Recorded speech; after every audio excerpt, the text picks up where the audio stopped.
The Night of the Hunter from 1955 keeps changing shape, from fable and parable to Depression-era crime story, lullaby and noir nightmare.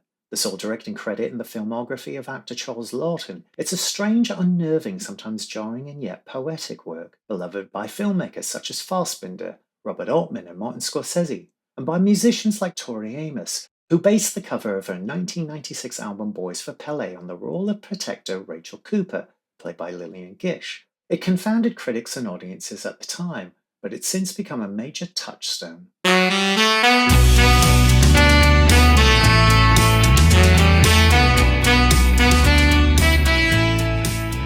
In this strand of Take 55 called Interval, I look at films that blend genres and styles. Night of the Hunter takes noir elements like the lure of money, lust, a predator behind a disguise, and runs them through something older, almost storybook.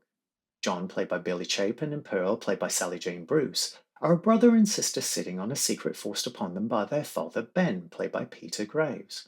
Before Ben is sent away, he hides $10,000 of stolen cash and makes John swear to protect not only his sister, but the money's hiding place. Their mother Willa, played by Shelley Winters, isn't privy to this secret, and she tries to rebuild their life after Ben is gone. Enter Harry Powell, more commonly known as Preacher, played by Robert Mitchum. He can turn charm and menace off and on like a switch. Arrested for driving a stolen car at the beginning of the film, he ends up in a cell with Ben and learns there's money out there, but without knowing where it's kept. But the situation he later inserts himself into feels to Preacher like something sent by God. A widow, 2 children, and the lure of cash. The first great subversion is how quickly the film shows you that the real monster isn't only Preacher. It's the town's readiness to help him. Willa's employer, Icy Spoon, played by Evelyn Varden, polices the idea that a woman might have an interior life. The town fears female desire because it leads to interiority and agency. A woman's a fool to marry for that. That's something for a man. The good Lord never meant for a decent woman to want that. Not really want it. It's moral gossip dressed up as wisdom, something Willa will come to absorb herself. And it clears space for Preacher to operate. That ideology moves from public speech to private weapon. It's the business of this marriage to man those 2 you have now, not to beget more. Yes.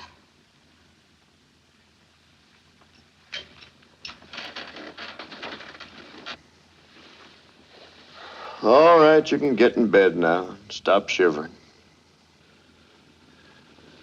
Help me to get clean, so I can be what Harry wants me to be. Her desire is met with humiliation dressed as scripture. Preacher's primary focus is finding the hidden money, but he also needs control. And the easiest control is shame. The film shows a Madonna-whore divide in him too. Preacher is drawn to female sexuality as spectacle, something to consume or to punish, while a wife must be sanctified and controlled, made for childbearing, not desiring. Willa becomes a moral stage prop in his personal theology. Noir loves a cursed object, the thing that everyone thinks will save them.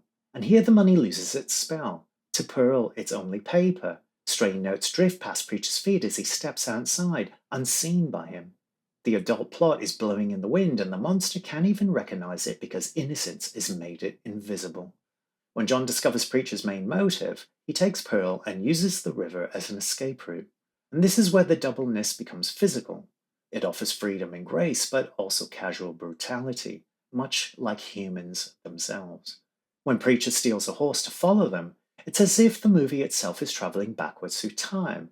The further they run, the older the world becomes, and the more he turns into a folkloric rider, a boogeyman manifesting himself in the dark. As they float downstream, Pearl suddenly sings with an unexpectedly adult voice. Once upon a time there was a pretty fly. He had a pretty wife, this pretty fly. It's as if the film is let her cross a threshold. John has seen the ugliness behind the mask all along, and now Pearl knows it too. These tonal shifts aren't mistakes, they're method. This is how children experience life, as a jumble of signals, lullaby and nightmare in the same breath. Rachel Cooper arrives as the film's answer to Preacher, and with her, the story offers a gateway into adulthood, beyond polarity, beyond reaction, and beyond surrender.